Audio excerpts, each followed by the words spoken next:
கலக்கப்போவது யாரில் சிவகார்த்தியன் வந்து அப்போ தான் ஃபஸ்ட்டு ஆடிஷன் அட்டன் பண்ணுறது மதுரையில் அமெரிக்கன் காலேஜ் இருந்துச்சு. அப்போ அவரை பார்க்கும்போதே அவர் ஆடிஷன் பண்ணுற அந்த கான்செப்டை பார்க்கும்போதே பயங்கரமாக இருந்துச்சு. யாரா இவர் இப்படி பண்ணுறாரு, பயங்கரமாக பண்ணுறாரு, எல்லாருமே பயங்கர கிளாப்ஸ். நீ கிளம்பிக்க ஒரு காலர் கூட நம்ம கூட யார் இருக்கா அப்படின்னா ஆக்டர் ராஜா பண்ணி தான் இருக்காங்க. வணக்கம்.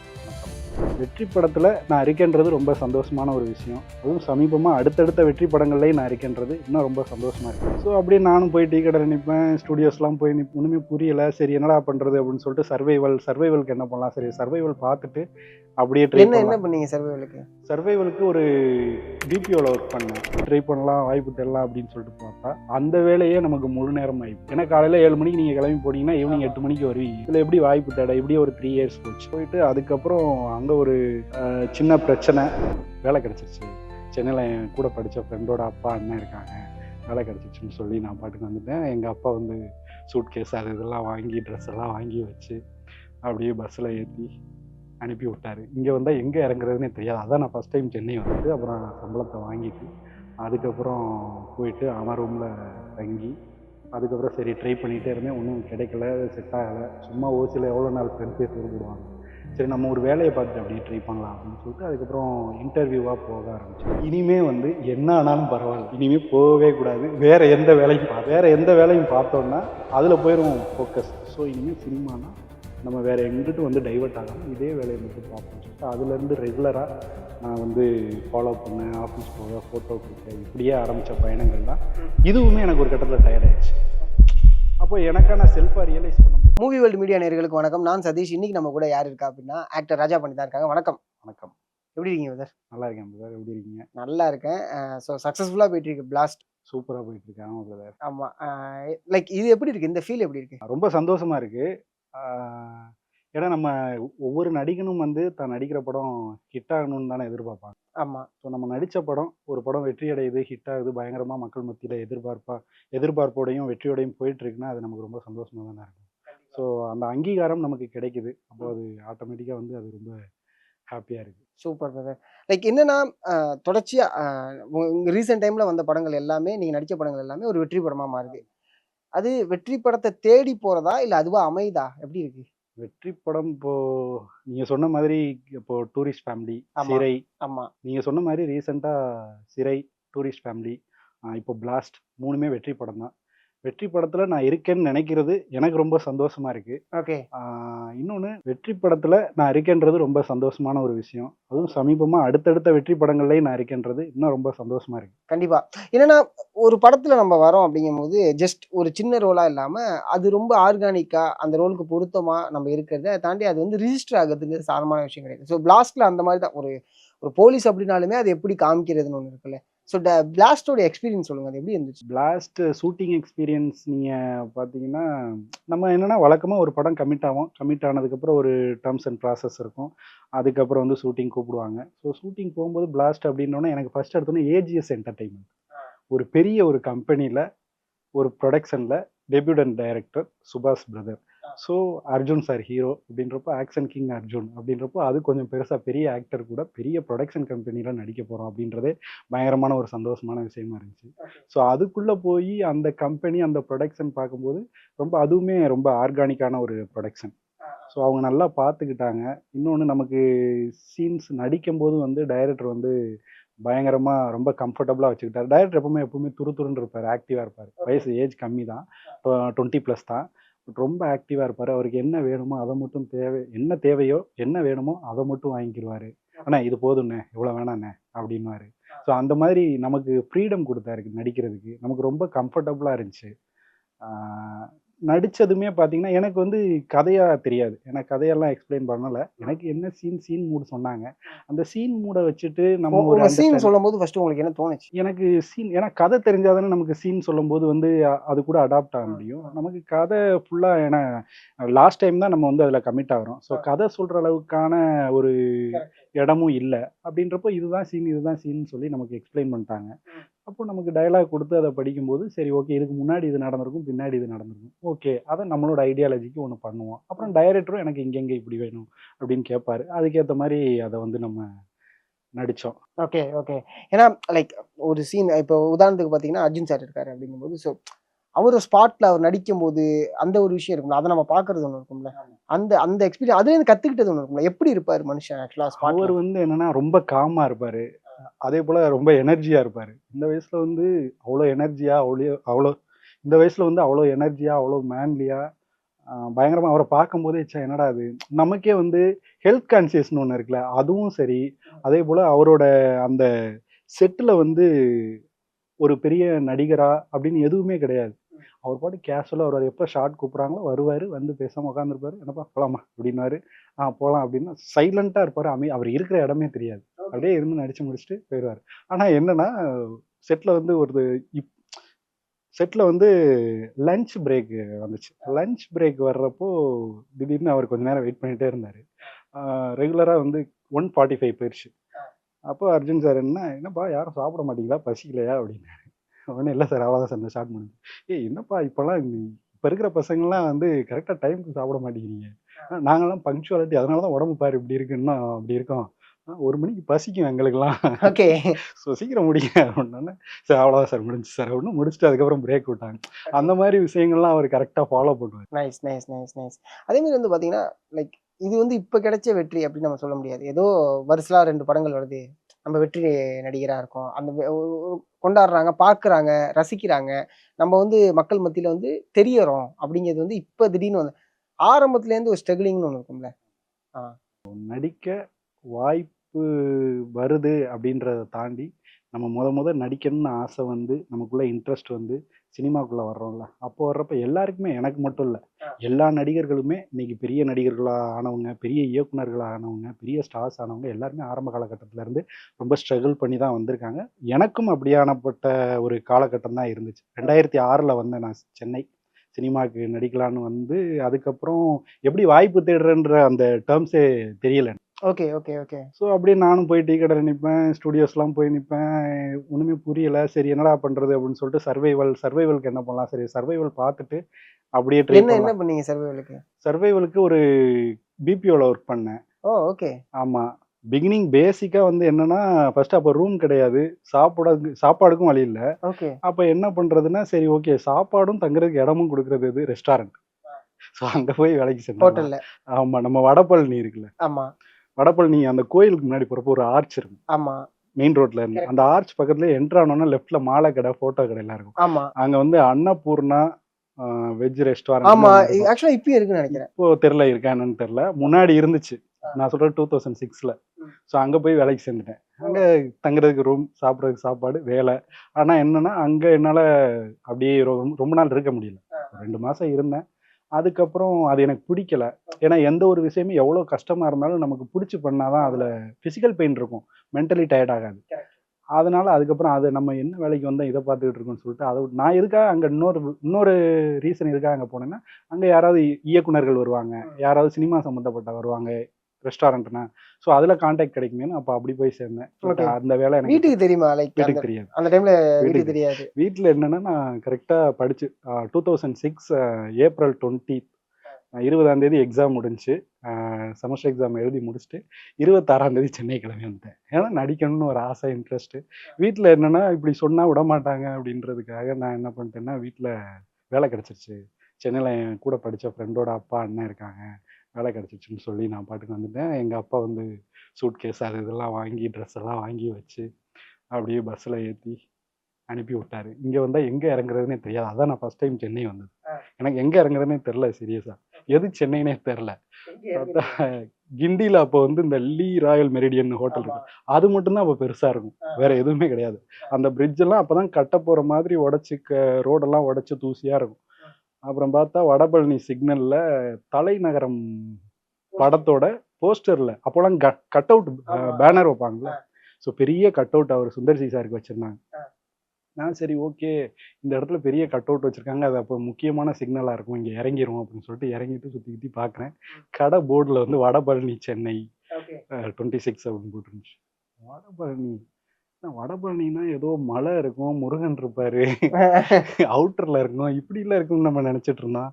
வடபழனினா இவ்வளோ சிட்டியாக இருக்கே அப்படின்னு சொல்லிட்டு யோசிச்சுட்டே இருந்தேன். அப்போ யாருக்கு கால் பண்ணுறேன்னு தெரில. என் கூட படித்தவங்களே ஒருத்த மட்டும்தான் அடிக்கடி சென்னை போயிட்டு வருவான், அவனுக்கு ஃபோன் அடிப்பா அப்படின்னு சொல்லிட்டு அவனுக்கு ஃபோன் அடித்தேன்.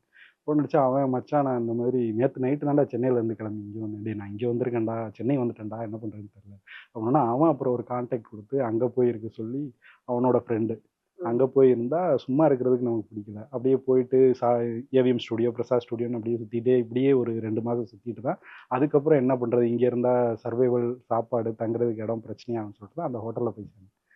அதுக்கப்புறம் அங்கே இருக்கவும் அங்கே என்னோட சைல்ட்ஹுட் ஃப்ரெண்டு இங்கே வந்து டாடா மோட்டார்ஸில் ஒர்க் பண்ணிட்டு இருந்தான். அவன் யதார்த்தமாக அங்கே சாப்பிட வந்தவன் என்னைய பார்த்து நீ என்னடா இங்கே என்னடா பண்ணுற அப்படின்னு.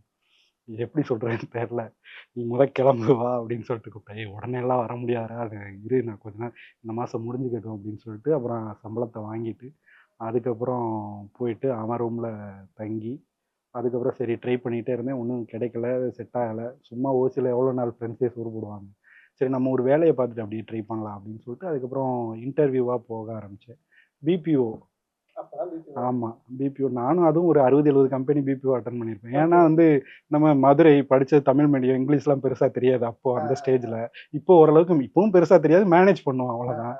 ஸோ அப்படின்றப்ப இங்கே வந்து நிறைய கண்ணாடியை பார்த்தே ஓடி வந்துருங்க. ஐயோ இதெல்லாம் இவ்வளோ பெரிய கம்பெனியாக இருக்குது, எப்படி நமக்கு கிடைக்குமா அப்படின்னு சொல்லிட்டு அந்த மாதிரி நிறையா போயிட்டு இன்டர்வியூ அட்டன் பண்ணிட்டு திருப்பி வந்து அப்புறம் என் ஃப்ரெண்டு ஒருத்தர் கூப்பிட்டீங்க இன்டர்வியூவில் இந்த கொஸ்டின் தான் கேட்பாங்கன்னு ஒரு 60 கொஸ்டின் அவரே எழுதி அவரே இதுக்கு ஆன்சரும் எழுதி இதை மனப்பாடம் பண்ணிக்கிங்கன்னு சொல்லி அதுக்கப்புறம் ஒரு கம்பெனியில் போய் அட்டன் பண்ணி அதுலேருந்து ஒரு 10 கொஸ்டின் தாங்க புரியுது. அதுக்கப்புறம் நான் அட்டன் பண்ணி அந்த கம்பெனியில் சேர்ந்து அதுக்கப்புறம் சரி அப்படியே ட்ரை பண்ணலாம், வாய்ப்பு தரலாம் அப்படின்னு சொல்லிட்டு பார்த்தா அந்த வேலையே நமக்கு முழு நேரம் ஆகி போச்சு. ஏன்னா காலையில் 7 மணிக்கு நீங்கள் கிளம்பி போனீங்கன்னா ஈவினிங் 8 மணிக்கு வருவீங்க.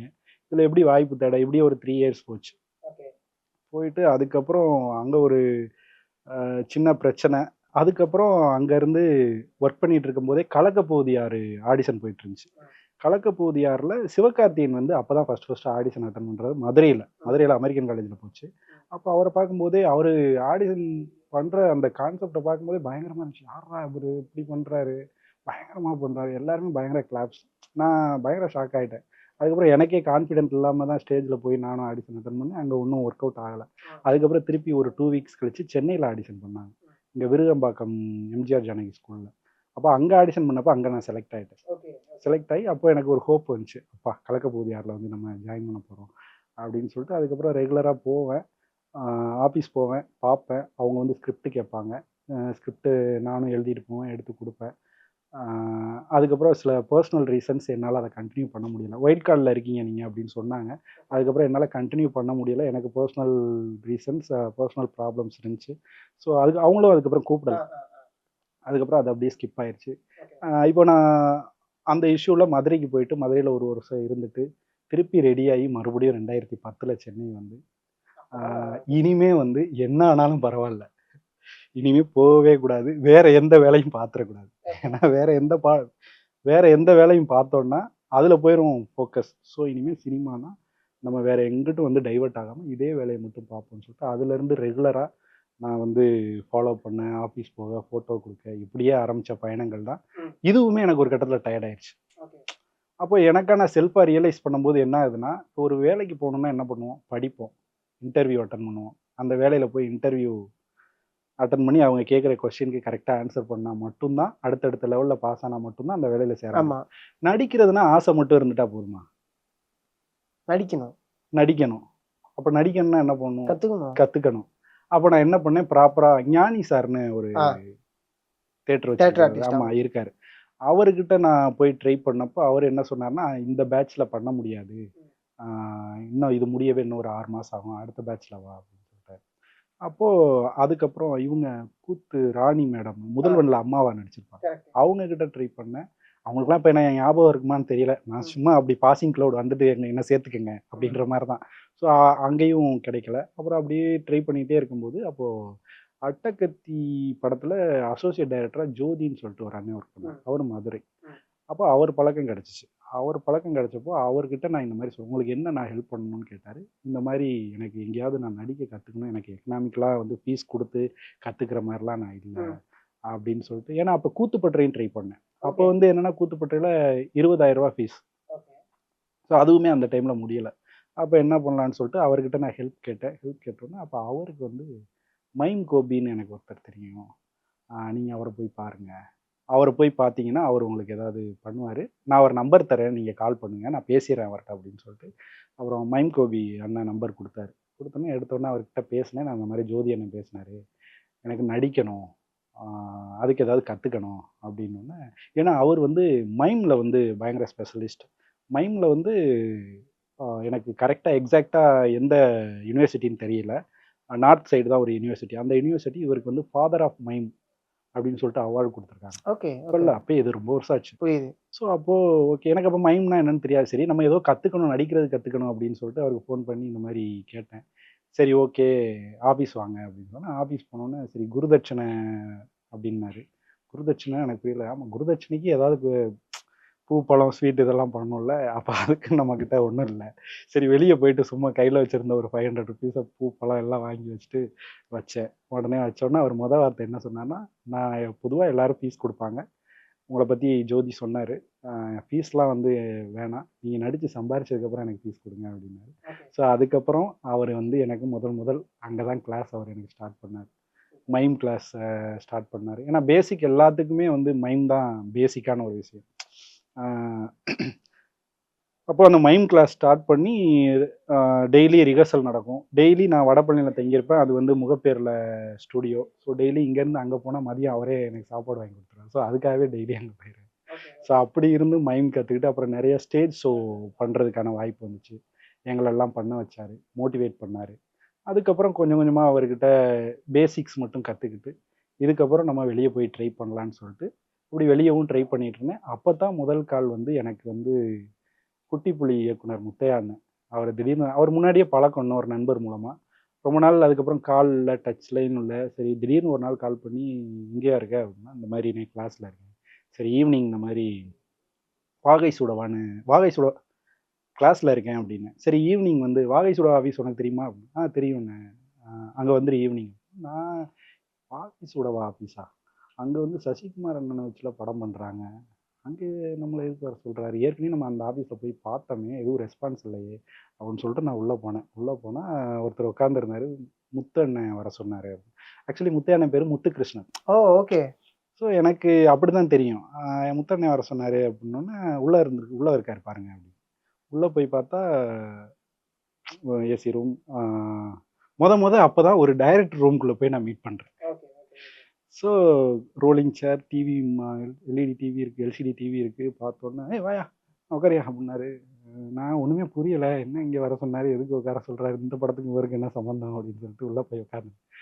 இதில் ஒரு கேரக்டர் இருக்குது, 4 பசங்க இருப்பாங்க, நீ பண்ணு, என்ன ஆள் இவ்வளோ பெருசாகிட்டேன். ஏன்னா அப்போ கொஞ்சம் நல்லா வெயிட் போட்டு கொஞ்சம் நல்லா இதாகிட்டேன். இது வந்து சின்ன பசங்க, காலேஜ் படிக்கிற பசங்க, இப்படி ஆகிட்டேன் அப்படின்னு. இல்லைண்ணே நான் உடம்பு குறைச்சிறேன், எவ்வளோ நாள்ண்ணே இருக்குது, ஷூட்டிங் போகிறதுனா 2 மாதம் இருக்குண்ணே, எப்படியாவது குறைச்சிறேண்ணே. சரிண்ணே நீங்கள் இங்கே என்னண்ணே பண்ணுறீங்க அப்படின்னு. யோ நான் தான் என் டைரக்டர். Okay okay. போய் சொல்லாதீங்க, விளாடாதீங்க, சசிகுமாரண்ணே மேடம் நீங்கள் டைரக்டர். ஏன் நான் சசிகுமாரனை வச்சு படம் பண்ணக்கூடாதா?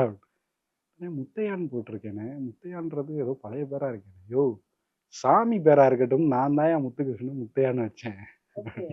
அதனால அப்படி மாறினேன். ஆமா அப்படின்னு சொல்லிட்டு எனக்கு பயங்கர சந்தோஷம். ஏன்னா அவரும் வந்து ரொம்ப ஸ்ட்ரகிள் பண்ணி லைஃப்பில் நிறைய அசிஸ்டன்ட் டைரக்டர் ஒர்க் பண்ணி, அசிஸ்டன்ட் டைரக்டர் ஒர்க் பண்ணி, ரைட்டராக ஒர்க் பண்ணி, அதுக்கப்புறம் ஒரு வாய்ப்பு கிடச்சி அதில் ப்ரூவ் பண்ணி. ஸோ அப்படின்றோடனே எனக்கு அந்த சந்தோஷத்தில் அது அவர் டைரக்ட் பண்ணுறான்றதை வந்து என்னால் டக்குன்னு வந்து அதுக்குள்ளே போக முடியல. உடனே எனக்கு சொன்னோன்னே பயங்கரமாக சந்தோஷமாயிடுச்சு. அப்புறம் நீங்கள் உடம்பு குறைச்சதுக்கப்புறம் நான் பார்க்கலாம்னு நான் போயிட்டு கரெக்டாக 2 மாதத்தில் 11 கிலோ குறைச்சேன். குறைச்சி முடிச்சோன்னா வந்து பார்த்துட்டு என்ன இப்படி ஆகிட்ட, தயவுசெய்து இதுக்கு மேலே உடம்பு குறைச்சிடாத, ஏதாவது ஷூட்டிங் அப்போ ஏதாவது வந்து படுத்துற போகிறேன், கரெக்டாக மெயின்டைன் பண்ணிக்கோங்க. அப்படி கிடைச்சது தான் அந்த முதல் படம்.